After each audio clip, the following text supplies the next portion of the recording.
Last year, I released a video as an introduction to the Harmonic Series, and a lot of you commented with something like, well, that's cool, but what can I do with it? And if you haven't seen that video, the link to it is popping up in the upper right corner right now. So I thought today we might look at one particular use of the Harmonic Series, which is as a guide to writing and voicing chords.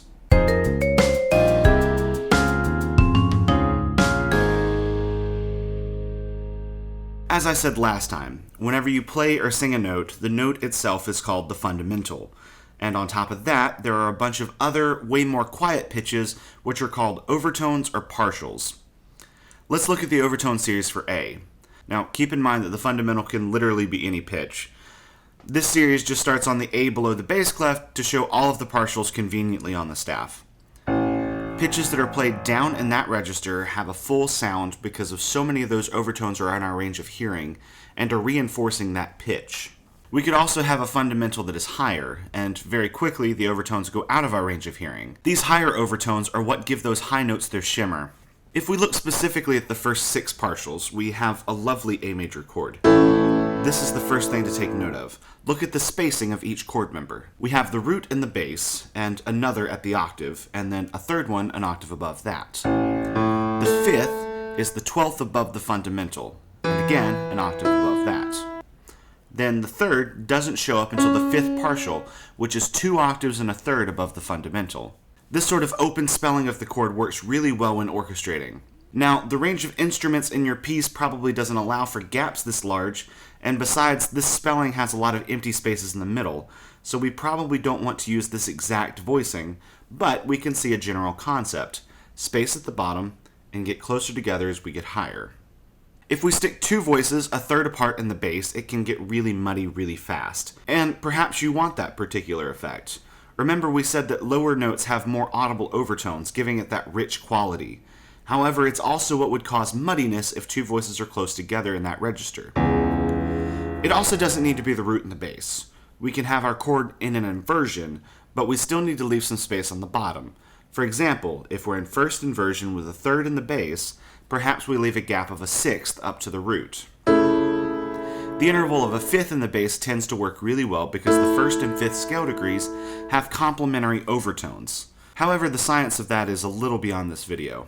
In the upper voices, however, we have less overtone muddiness to worry about. It's also where we see the 3rd scale degree in the overtone series. We also notice from the overtone series is that the interval between each successive note constantly gets smaller. We start with an octave, and then a 5th, and then a 4th, and then a major 3rd, and then a minor 3rd, and so on. Once we are past the 16th partial, it's just a whole bunch of microtones. Again, this tells us that clustering towards the top will sound pretty good. If we have a basic triad, this is where we can stick voices a third apart. If we have triad extensions, those work really well up here as well. And if we're Eric Whitacre, this is where we'll stick our 8-part cluster. So principle number 1 is space at the bottom, cluster at the top. Which brings us to principle number 2, pitch hierarchy.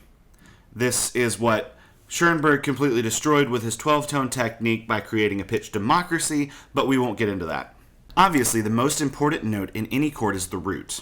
This is followed by the 5th, and finally the 3rd. This is what gives the chord its identity. If we look back at the overtone series, we see this in the first 6 partials. We see the distribution in those first 6 that we have 3 roots, 2 5ths, and 1 3rd. When we are spelling chords, this is the balance that we're looking for. If we have a full orchestra, we need to make sure most of all we have roots, next 5ths, and least of all 3rds. We really don't need a lot of 3rds for correct balance. You could have all the other instruments on the root and 5th, and have one single treble instrument on the 3rd, and that 3rd would come through. If we have a choir of 4 parts, we double the root first. If we can't, we double the 5th, but we won't ever double the 3rd. That would throw our chord way out of balance. For those of you who have taken 4-part writing, this is specifically why those rules are in place. They aren't just arbitrary. On a similar note, any and all chord extensions are equally or less important than the 3rd. If we expand our focus to the 7th partial, we see the 7th scale degree. Although, in terms of the overtone series, the 7th partial is way out of tune compared to our equally tempered 7th, but that's not important right now. The point is, if we are getting our pitch hierarchy from the overtone series, it'll go root, 5th, 3rd, 7th, and then other extensions and or chromatics. Obviously, this has a clear and practical application for composers, arrangers, and orchestrators, but it's also a good study for performers as well, especially those that play in an ensemble. This look can easily tell us how important our note is in any given chord. An understanding of this will allow us to blend better with the ensemble around us. In conclusion, this should definitely just be used as a guide. The principles I gave here tend to work well in terms of voicing. Spelling chords by the overtone series can help increase clarity and improve overall balance. However, it's not the only consideration that needs to be made, and certainly exceptions can and should be made. Remember, music theory isn't hard and fast rules, but rather an explanation of things that tend to work well based on music that's already been written. So I hope that this look at the overtone series helps you in your compositions and in your performances. Let me know in the comments what questions I should address on the next Q&A, and I'll see you next time.